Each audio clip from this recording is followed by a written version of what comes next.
there are essentially two types of people in the world: those who believe that life happens to them, and those who believe that they make their own life happen. The first group believes that life happens and there's nothing they can do about it. If you are born poor, or you find yourself in a difficult situation, or you are struggling with something, or you are miserable for whatever reason, that's just the way things are, and that's what life is meant to be for you, and there's nothing you can do no matter what you try and no matter how hard you try. The second group of people believe that, sure, life might happen, I might be dealt a bad hand, but it is up to me to turn things around and create the life that I want. So, which type of person are you? Are you someone who believes that life happens to you, or someone who believes that you can change your circumstances and your life? If you are at a point in your life where you want to change your circumstances for the better and start living the life that you want, I will walk you through 3 things you can do to change your life for the better. Let's dive right in. Step 1, change your mindset.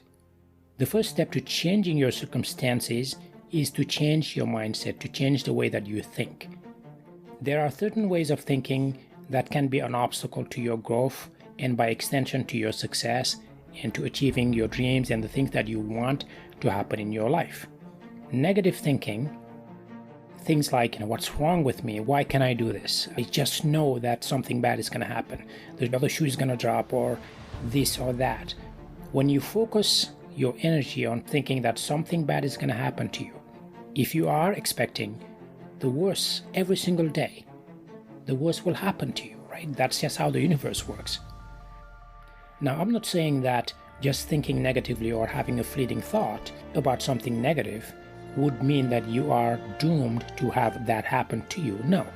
But if you focus most of your energy pushing away anything positive and just focusing on dwelling on things that are not serving you as a human being because they're so negative and they're dragging you down, why hold on to those things? If, for example, the sight of your neighbor who seems to be always the happy guy or girl and is always commenting on the beautiful weather or this or that drives you insane, perhaps that says something about you. Do you resent them for being happy, or do you resent the fact that you can't seem to see the brighter side of things like they can? But if you think about it, it's a simple choice. Your neighbor might be going through something terrible. They might be having a difficult time in their lives, but they are choosing to wake up every morning and expect that it's going to be a wonderful day and choose to smile to a neighbor. So start to think about what it is about your mindset that's pushing you towards thinking negatively, or even perceiving something as being negative, or thinking that something bad is going to happen to you because that's your life. So what should you do instead? Often we hear people say, believe in yourself. But what does that really mean, to believe in yourself? Well, essentially it means that you need to believe that good things can and will happen to you. Belief is a powerful thing. Your mind cannot tell the difference between an imagined future where you are living like royalty, where you are living your best life, versus one that is actually real, that hasn't happened to you yet. So you can trick your mind into believing that you are living that life, and that power of belief will set a chain reaction in your mind that will give you the determination that will lead to actions to make that life happen for you. I hope that's making sense to you.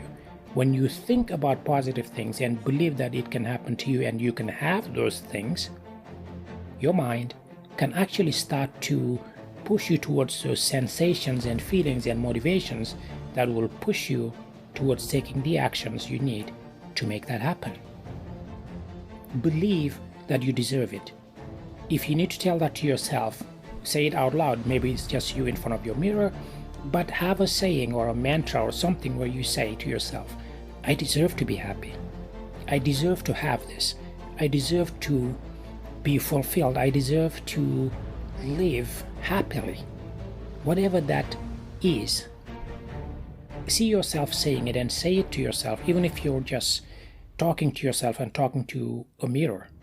The reason why this is important is these affirmations and these sayings, these mantras, do actually start to push your brain towards thinking positively and believing in what you're saying. And when you do that, you're beginning to shift your mindset from focusing on the negative or believing that bad things will happen to you and this is your life and it will continue to be this way, to actually shifting it towards no. You could have it differently. You could have the life that you want. And one thing that you can do if you are finding this difficult to do, this affirmation, or if you're finding it difficult to focus on the positive, one thing you can do is you can read books. You can listen to podcasts like this one to start to actually focus your mind on the possibilities of what could be. You can read books. So there are many books and TV shows out there. Some are old, some are new. Some of the ones that I would recommend are The Secret, which was an old documentary that I believe you can find it on YouTube. It's old, but it's relevant. You can read books like Secrets of the Millionaire Mindset, right? You could read books like Rich Dad, Poor Dad, and there are many more books out there that you can read that will start to push you to change your thinking towards the positive. All right? So that's step number 1. Step number 2 is don't wait for the right time. There is no such thing as the perfect time or the right time. We basically, essentially, every decision we make to do something, we're just making the best decision we can based on the information that we have at the time that we make that decision. So if you're waiting for the perfect time, it will lead you to waiting and to procrastination, right? When you wait for the right time to arrive, you might never find that right time, because guess what? Life happens to us. We have lives, we have friends, family, obligations, extracurricular activities, our jobs, and the list goes on. And if you're waiting to fit that in between everything else, that thing that you want to do might never happen. You might never get started. There was a time in my life where I was going to school, I had 3 jobs, and I had my firstborn son, right? Everything happened at the same time.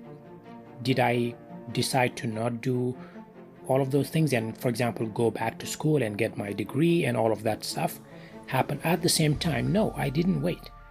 I knew that if I waited, it would make it even more difficult later in life to actually get that degree, right?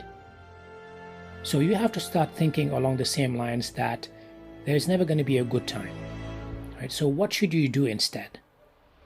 What you should do is that don't wait to start. Just start today or tomorrow. Start right away. Start researching whatever it is that you need to do.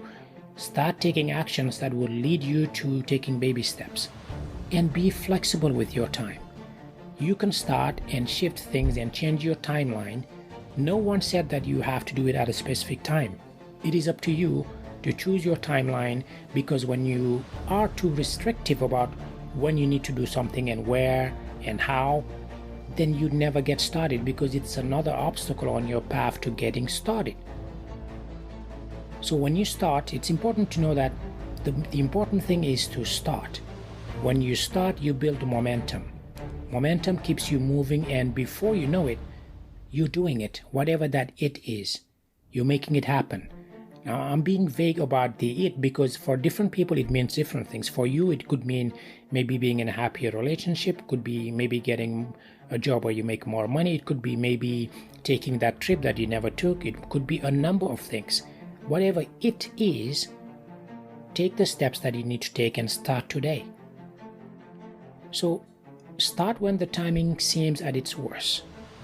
If you can't find another time and you keep delaying it, just start, even if the timing seems the worst. What do you think will happen when you start at the worst possible time? Will things get easier or harder over time? When the perfect time, quote unquote, finally comes around, how much easier will it be for you to finish what you started? Think about that. If you start when it's easy and only when it's easy, what happens if it gets hard? So start, even if it's difficult, even if the timing is not right. Step number 3, take control of your own life. Stop putting 100% of your destiny in other people's hands. Now, I come from a culture where we emphasize the fact that there is power in working together with people. There's power in community. There's power in being part of a group of people where they can help support you and you can help support them, and vice versa. Community is important. It's a core tenet of what makes us balanced individuals.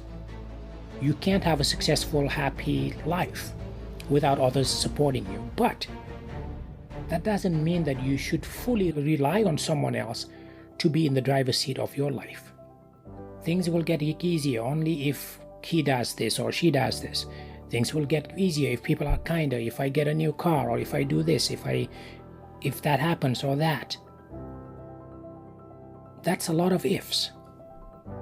The problem with that kind of thinking is that you are putting your happiness and your success in someone else's hands, whether it be the world or another person or some circumstance to happen by chance that you do not control. Who do you think that they will put first? Your destiny or theirs? Theirs, of course. Now, what should you do instead? What you can do is think about what you can change right now. Notice I said you. You want to be financially secure? What can you do to make that happen? You can either earn more money or spend less money. How do you spend less money? How do you earn more money? Well, what's eating up your budget? Can you cut those things out? Can you ask for a raise? Can you get a different job? Long are the days where you had to stay at a company for 20, 30, 40 years because of this loyalty that people had towards jobs. Times are different. You do what's best for you and your family and what will change your circumstances in your life.